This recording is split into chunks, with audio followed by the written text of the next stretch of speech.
Agar uyda kartoshka bilan non qolgan bo'lsa, uni tashlab yuborishga shoshilmang. Priti, men har kuni buni musorga tashiyman.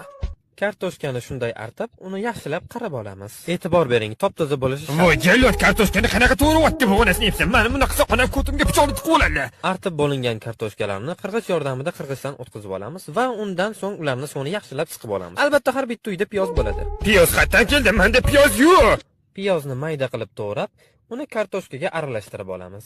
Keyin onasini yemsin. Ayollar, meni tuxumim yo'q, menda faqat non bilan kartoshka bor. pishloqni qirg'ichdan o'tkazib qo'shib olamiz. Albatta. Menda sir yo'q, faqat non bilan kartoshka. Undan keyin esa ukrop qo'shamiz. Jallod, nima men senga milliardermanmi? Tuz qo'shamiz.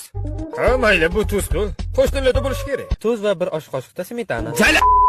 Smetanani oyimnikidan olamanmi? Menda faqat kartoshka bilan non. Hammasini aralashtirib, menga obuna bo'lishni esdan chiqarmang. Albatta, podpiska bosaman, bo'lmasa aqlda ozaman. Non va kartoshkadan shuncha narsa. Ana endi yog'ni solib olamiz. Yog' qayerdan keldi?